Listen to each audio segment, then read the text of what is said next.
Ron Van Dam. He's a man ahead of his time, which means he shows up 15 minutes early for everything. It's incredibly annoying. You're listening to The Ron Van Dam Show, right on time, on New England Broadcasting. Ron Van Dam is an experienced talk show host. Do not attempt to try this at home. Good morning, good afternoon, good evening, good night. It's the Ron Van Dam Show. Thank you so much for your help. Hold on tight, things can get a bit weird, if you like that sort of thing. Thank you. Thank you so much. Thank you for your generous tip. I do charge 20%. Thank you so much. How are you, man? Good to see you. Welcome to the program. It is the Ron Van Dam Show. I am just one of those people. Thanks for being here. Oh, my God. You got to be kidding me. Every day, are we at war with Iran or now we're not? Oh, no, now we are. Oh, wait a minute. Now we're not. Hold on. Now we are. Oh, no, now we're not. Okay, hold on. I've just gotten word. Now we're not. Now we're in peace talks, and the peace talk. The peace talks just fell through, and we're bombing again. Okay, we're about. Oh, wait. Will the bombing stop? We're in the peace talks again. Oh, okay. It's so confusing. It must have something to do with the stock market.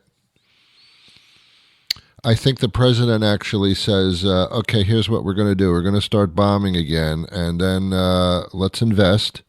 And then, let's do that. Now we're going to do peace talks. Okay, look, the stock went up all of a sudden. Okay, no, look, we're going to, we know it's not working out, but the stock market's good because I said the peace was on the way. Now it's really, really good. We're going to get oil again, all that kind of stuff. Okay, now here's what you do. Sell now. And then I'm going to make an announcement that the peace talks are broken off and we're going to start bombing again. How come that isn't true? Is it true? Here's the problem, is the manipulation by a president. Whatever you can do a government contract. And then, the stock market went up because the government contract is very favorable and it's going to create tens of thousands of jobs with this government contract. His investors, you think his investors don't know what he's about to do? You think that this guy in the White House just sits there and he makes it as fair as possible? No, this is not the way this was supposed to be. A survey was taken recently. I don't know the name of the survey poll because I don't care. But it was 60% of Americans think that the Trump is definitely making billions of dollars off of his presidency in every way, shape, and form. And only 30%, which is half as much, think that, there's really nothing to see here. That's just coincidence. You see, there's two different lives that you can lead. You can live with your head in the sand where you go out to dinner and then you see a movie and you go to work and you go home and you go to bed. And I don't follow politics. I don't know what's going on. I have no idea. I don't really care. And then the other way is, oh my God, I'm being taken for a schmuck. And that's what you call the pretty much the elephant in the room. Yeah. Anyway, I'm not here to talk politics. I'm just saying. As far as I'm concerned, this is only my opinion, and certainly I am no more right or wrong than you are.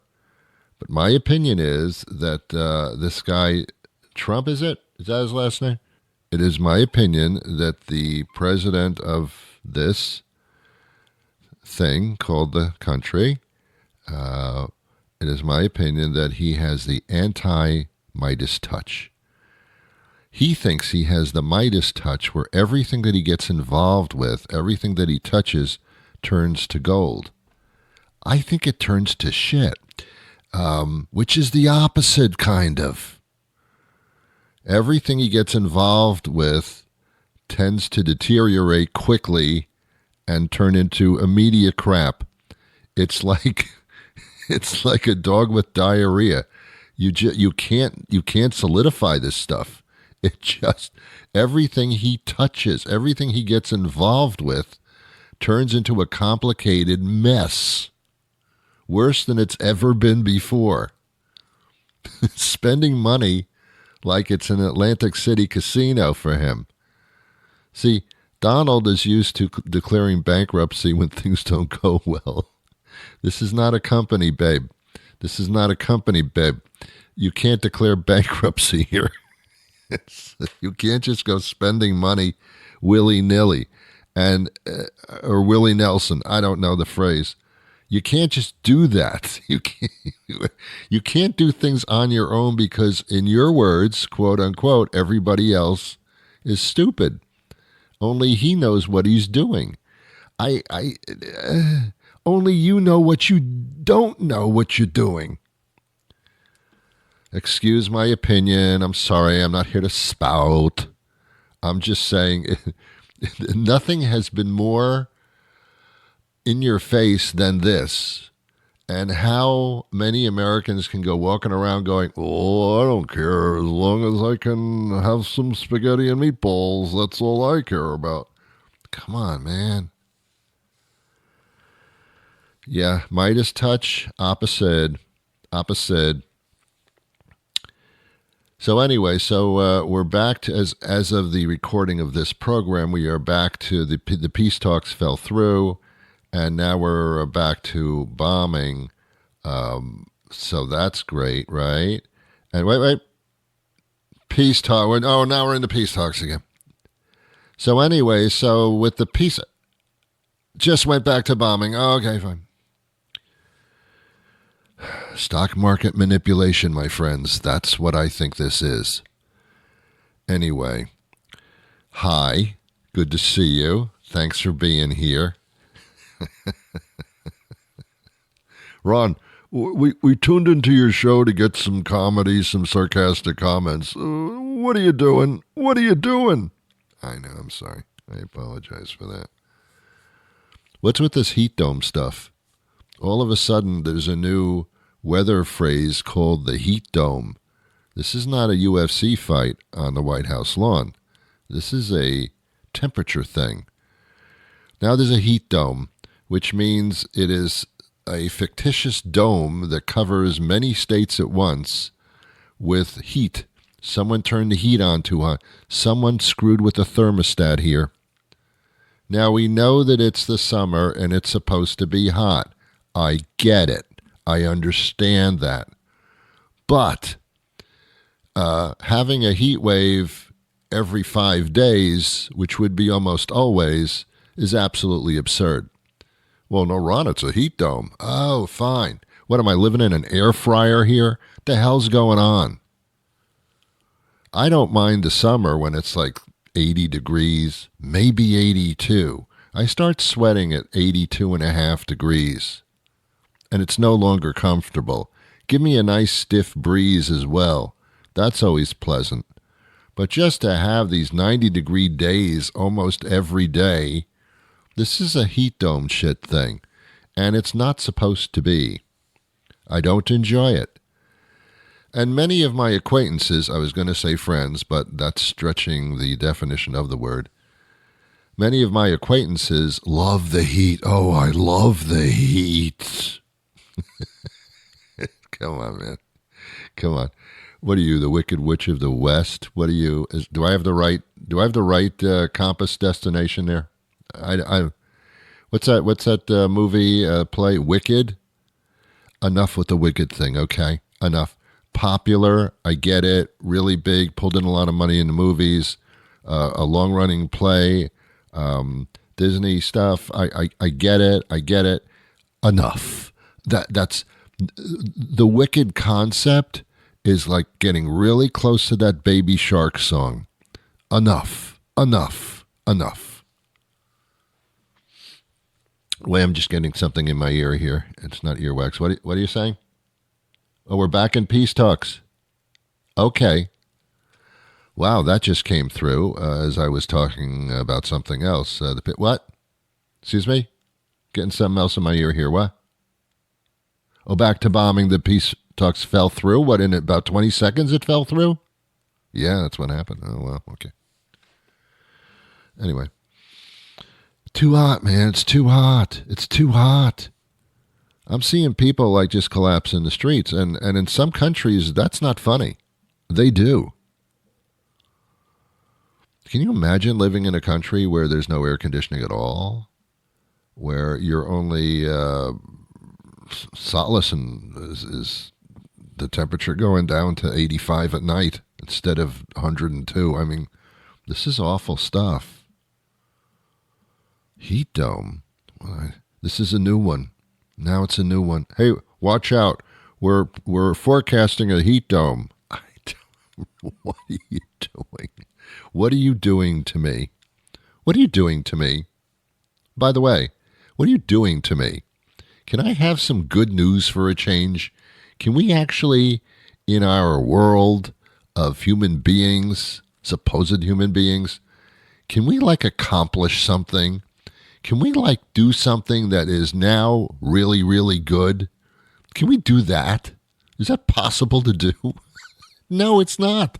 Because someone's always going to say, you think things are going to go well? Watch me screw them up. And unfortunately, that guy's in the White House. It's kind of crazy. It's kind of crazy. It's ironically, absurdly scary. But just give me one good thing. Give me one. End one of those many wars that we happen to be in or other people are fighting. Give me something. Just give me something. I got nothing here. I got nothing. Lower the prices, but keep them there. Not just as a little tease. Stop teasing me. Keep them down there. Here's the funny thing about the price of gas and basically the price of food in your supermarket. Here's the funny thing. When prices go up drastically as they have over the past years, COVID started this crap. COVID started this with this supply chain thing. COVID started this and never ended it. Here's what it is. The prices went up extraordinarily high, but Americans continued to pay for them. What? Well, Ron, we got to eat. Yeah, I mean, if eggs are like $4 a dozen, the price has gone down a little bit, but it'll go back up. Eggs, $4 a dozen. We got to eat eggs. Maybe not as much, but we're still gonna buy eggs. Price of chicken. What is it with the chicken thing? What's chickens have become very, very prosperous these days. Prices go up. The companies see, Americans are still paying the price. They're still buying. And we're making a lot more money. Prices went up. We're making a fortune. So why should we lower prices? They're getting used to paying the high prices. Why should we lower them? Just because our costs are going down, because the supply costs are going down, why should we cut our prices? We're already selling a lot. Leave them high. Screw them. That's called big business. That's called free enterprise, which really it should be free enterprise. But the American public really is just, I say this so lightly but so seriously, the American public is just like a bunch of zombies walking around knocking into walls. They have no freaking idea, nor do they care about how things work or why they work. None whatsoever. Not a clue. Not even a speck of a clue. Nothing. If Americans and the public just said, wait a minute, that's it. That's enough of this. Things would change so quickly you wouldn't believe it. You wouldn't believe it. Give me something, man. So will prices ever go down? No. Will salaries ever really go up that high? No. give me something. Give me something. And meanwhile, the man sitting in the White House is one of the richest bitches in the world. Close to the billionaire status, probably is beyond it at this point. That's the guy that's supposed to feel how easy your life is. That's the guy you put in there. The gold toilet, coming down gold escalators, making tons of money. He's the guy that is representing you. Oh my God. Hello, knock on the head. Hello, anybody home? I don't think so. All right, we're going to do something a little bit different today. Every once in a while, I sit down with our announcer and comedy writer, John Shanahan. Now, he's a friend of mine, just happens to be. I've been doing comedy and creative stuff with this guy since, oh man, I would say 1990 or earlier, probably 1990 or earlier. And we've been collaborating ever since. He's not only a comedy writer, but a writer of all kinds of stuff, technical, comedy, you name it. He puts his head to the pen and it comes out. I don't know. That's a horrible analogy. But anyway, he's also a published playwright. He's written dozens and dozens of plays, a lot of them. And quite the guy. So I thought, well, you know, every once in a while we sit down and we have some wine together. Yeah, we're like two Jews. Oh, no, my back hurts. Oh, no, I don't like you. Not that kind of whining. And not that Jewish people whine a lot, but maybe they have a lot to whine about. I have no idea. Not that kind of wine. It's the wine without the H in it. So we sit there and we go back and forth and we discuss every once in a while.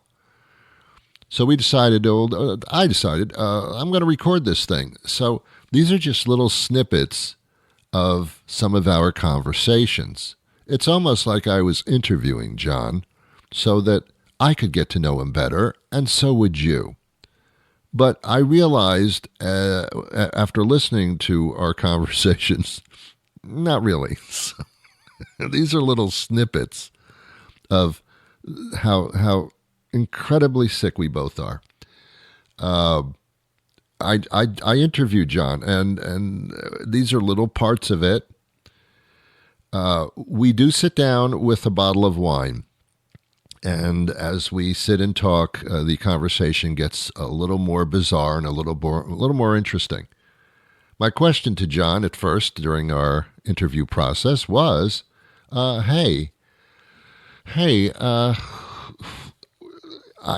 don't know much about wine. John knows a lot more about wine than I do, and I had questions about it, like wine snob kind of stuff.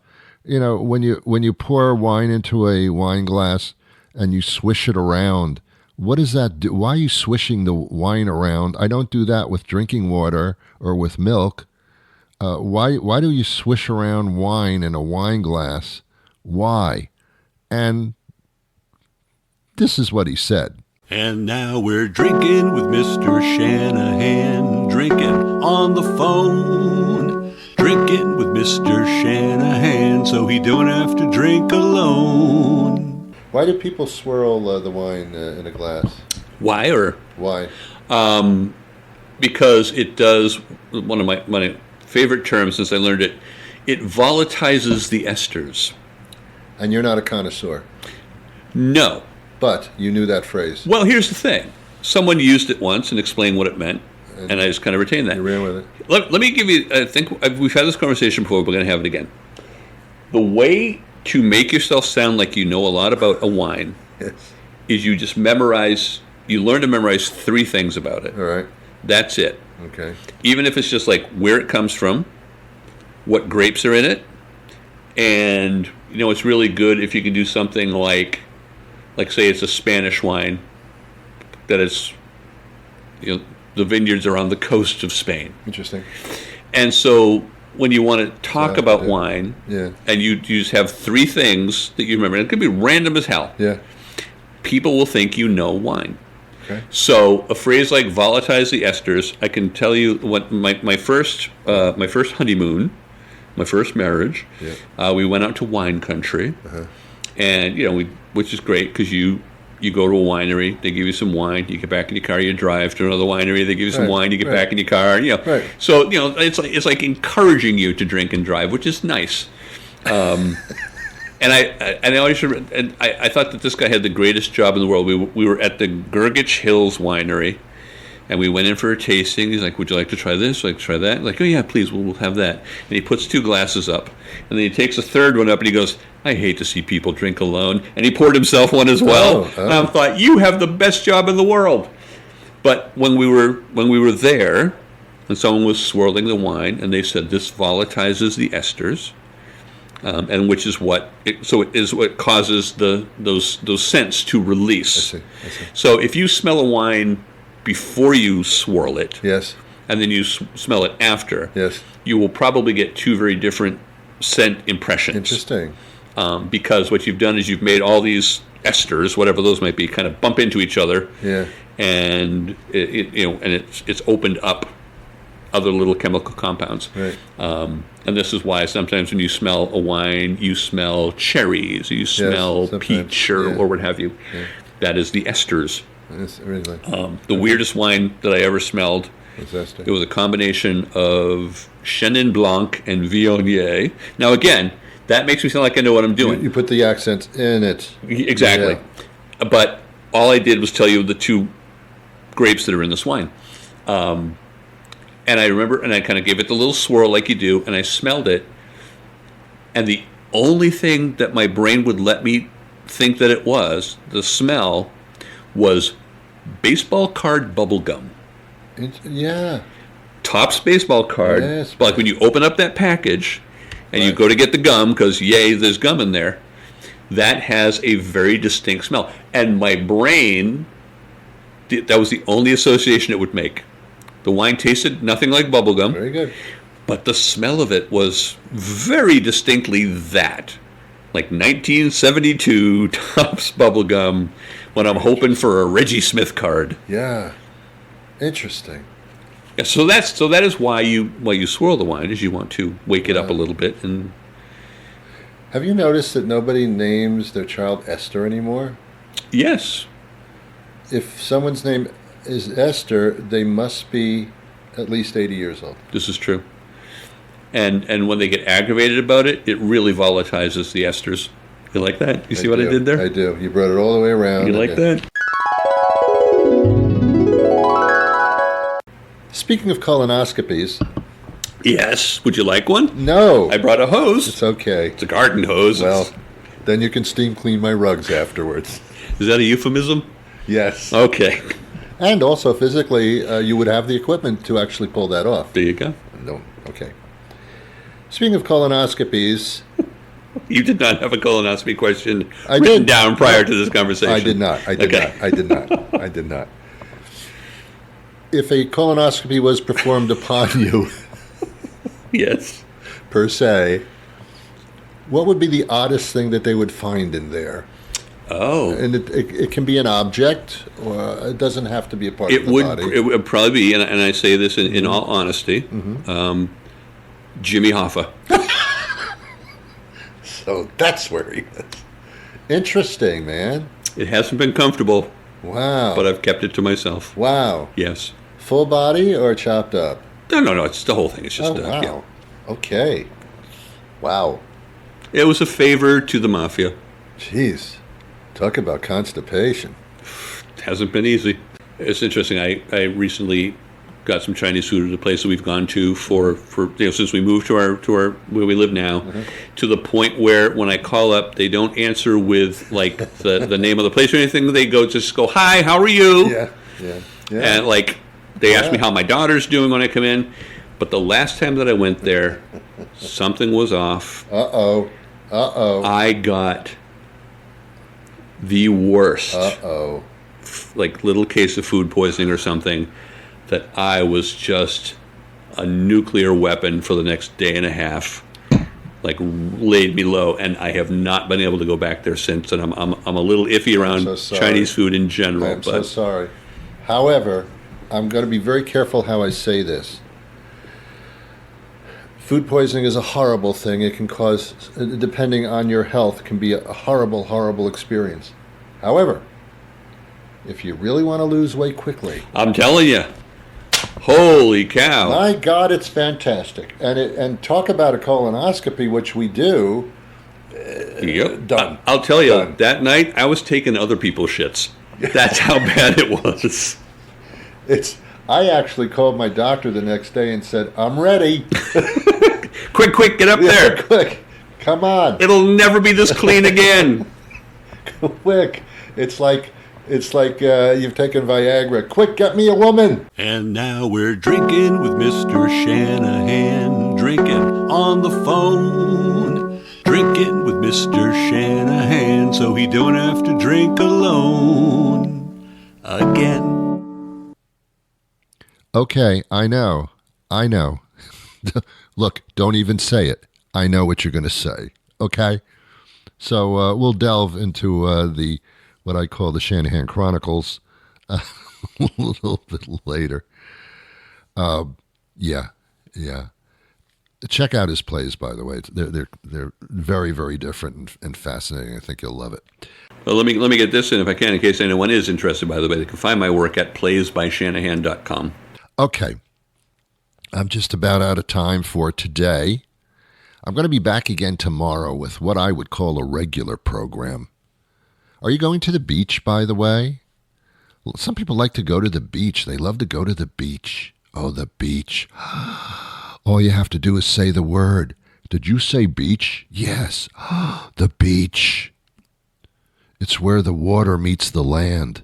Oh, the beach? Yes, the beach. I'm going to go to the beach and roast myself. Okay, fine. We're going to talk about that tomorrow. Is roasting yourself on the beach a good idea or a pleasurable, wonderful, utopian thing? We'll find out. So, until that time arrives, I look forward to our gathering tomorrow. But until that happens, I wish you peace.